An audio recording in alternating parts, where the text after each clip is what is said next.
It isn't often that I will take a look at the demo of an upcoming game, but every once in a while I do come across one that piques my interest, and I just can't help but check it out, even if it does mean waiting a long time for the game's actual release. Some end up being disappointing, and then there are those very occasional games that makes me genuinely excited. And the demo of the game we're looking at today is one that certainly has me very much looking forward to it. Stoneshard is an upcoming old school turn-based action RPG. It is being developed by Inkstains Games and published by Hypertrain Digital. At the time of writing, the game is set to release at some point in 2018. Stoneshard takes a lot of inspiration and influence from other titles such as roguelike elements of Rogue Legacy, the inventory management and item format of Diablo, and the physical and psychological effects on characters that you find in Darkest Dungeon. While not all of the mechanics are currently available in the alpha demo, of what it does showcase, however, certainly leaves you wanting more. In the demo of Stoneshard, you take on the role of Veren, a soldier who has been captured and imprisoned inside a vampire-infested dungeon. In the cell beside him lays his comrade Locke, dead. Veren must escape the prison and make his way through the dungeon in order to save what is left of his friends and retrieve the Stoneshard. The plot of the demo acts as an introduction, giving a slight bit of backstory to the player to give them an idea of what kind of world is present in the Stoneshard, along with what to expect. It briefly introduces a number of characters in the game that are likely to be regular allies, along with Veren himself, who I feel, judging from the Kickstarter page, will also play a major part in the progression of the game. Of course, it leaves the actual details and explanation as to what the Stoneshard is a mystery for the full release of the game. It does a good job at getting you intrigued into the world, even if it is a bit skinny on the actual details of the game's storyline itself. It gives you little drips of information while ending with what is the biggest question of all, that being, what is the Stoneshard and what does it do? The demo may not provide enough for those looking for a taste of a deep, complex plot, but if you are looking for gameplay, it certainly provides a great deal of that. The demo of Stoneshard showcases the dungeon exploration, combat, inventory management, character development and character afflictions of the game. Starting with the exploration, you move around the procedurally generated maps using the mouse, clicking where you want the character to move. Each step you make uses a turn, just like in other turn-based RPGs like Tales of Maj'Eyal, for example. Your objective in the demo is to explore each floor of the dungeon to find the stairway to the next. As you make your ways through each floor, you will encounter various containers such as chests, cabinets and so on, containing randomly generated loot of all kinds, such as weapons, armor, potions, food and the likes. If you find a locked door, you can attempt to find a key to open it, pick the lock if you have a lockpick set, or use brute force to break the door down completely using the right mouse button and clicking on the action you wish to use. This also applies to locked chests that you find throughout your journey. The exploration of the game is simple and easy to use. It is a tried and tested formula that we've seen in many games before, and it works just as exceptionally well here as it has in others. The combat of the game works very similar again to that of Tales of Maj'Eyal. If using a bow, you attack from a distance along with spells within their range of fire. When fighting in melee combat, you need to move right up to the enemy and click on them to attack. If using a skill, you click on it first, then on the enemy you wish to use it on. After using a skill, there is generally a cooldown of a certain amount of turns before you can use it again. Once you attack the enemy, they will then make their move.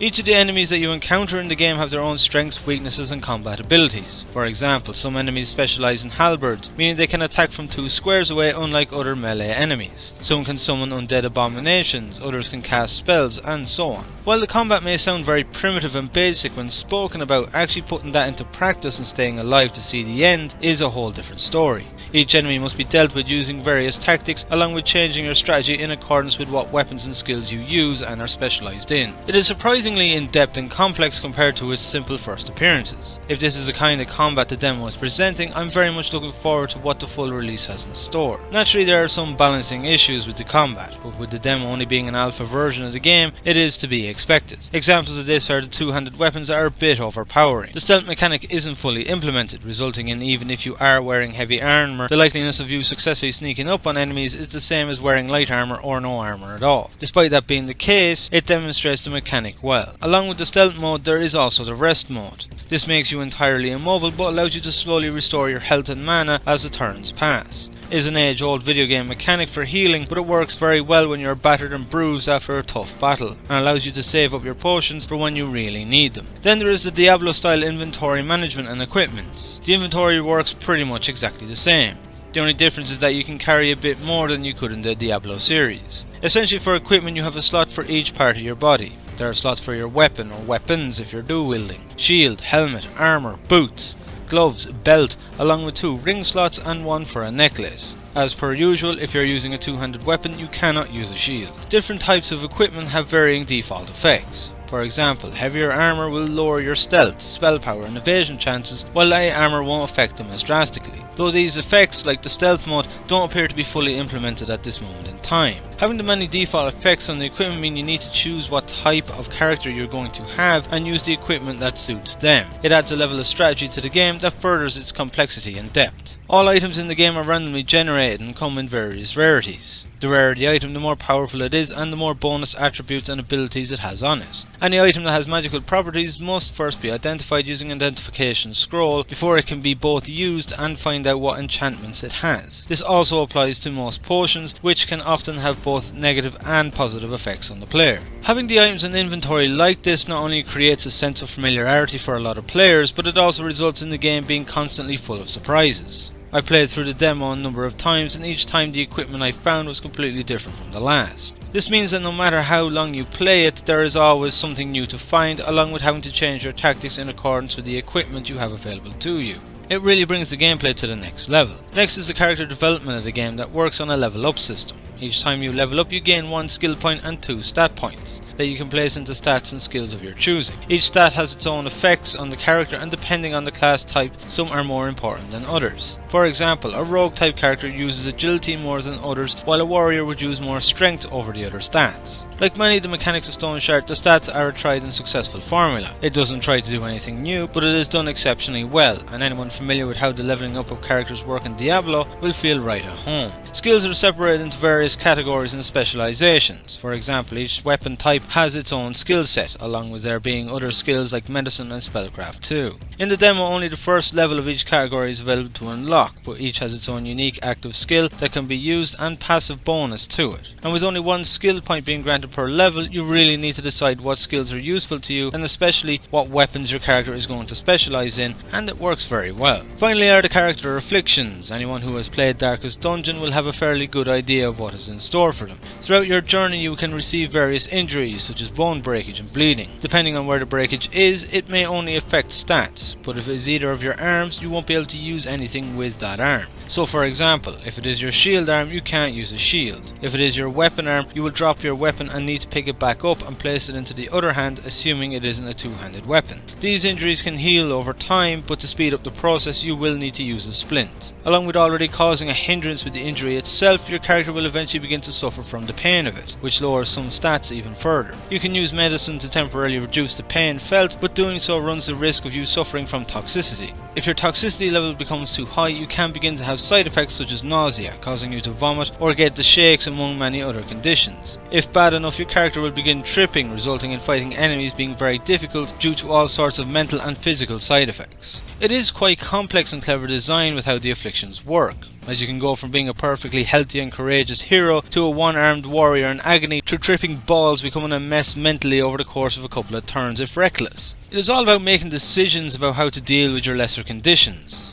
If in pain, do you simply just grin and bear it, or take medicine and run the risk of toxicity? Are you already suffering from toxins from taking a life-saving potion, and do you take the risk of tripping by taking further medicine? You need to consider your circumstances and choose what to do, and whether or not the risk is worth it. It adds to an already staggering amount of strategy and depth that the gameplay of Stoneshard already has. Indeed, it can be frustrating how quickly you can deteriorate, especially if you're on a good run only for it to suddenly go downhill faster than a truck without brakes. But it really adds an element of unpredictability to the game that not only makes every run completely unique, but really gives you that temptation of wanting to see what happens. There's something darkly humorous about seeing a hero taking something he isn't supposed to, and suddenly he is spewing his guts up and hallucinating while in the middle of a fight against a vampire. Despite the afflictions being the cause of demise a few times, there is a lot of enjoyment about the experience, strategy and challenge that they bring. Overall, the gameplay of Stoneshard is showing some great potential. The exploration is easy to manage and quick, the combat is complex and fun, the inventory management and items work well and bring uniqueness to each run,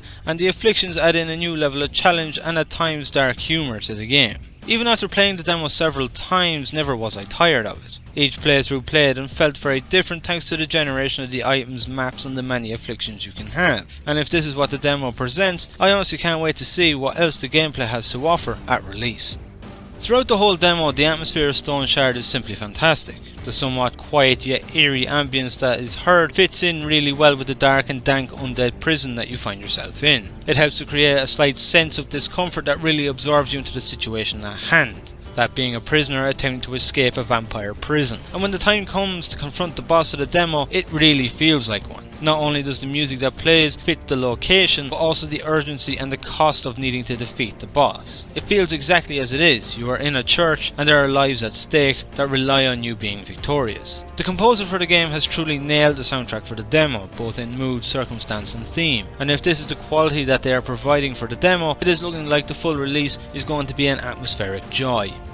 The demo of Stoneshard has certainly provided a very promising look into what to expect from the full release of the game. Indeed, some of the mechanics planned for the release are not present, as are a lot of mechanics while there are not working properly, along with balance issues. But that is to be expected from an alpha demo. Stoneshard certainly doesn't try anything new or intuitive. But what it has shown is that it has used a bit of this and a bit of that from so many other games and sewn them together to bring a new and unique experience without it ending up as an abomination. It has interesting mechanics, easy to navigate exploration, fun and challenging combat, and a classic yet enjoyable character development system. The only complaints that I would have with the game are that the voice acting can be at times a bit flat, especially with Varen. Some lines come across too dramatic or forced emotion, while others come across as bored. After that, I would have liked to have gotten a bit more of a look into the world and plot, but it isn't a deal breaker. Aside from those minor issues, Stoneshard has shown nothing but promise. It isn't often I get excited about video games, but I have to admit after playing the demo, I'm quite enamoured with Stoneshard, and I really want to play the full release of it right now.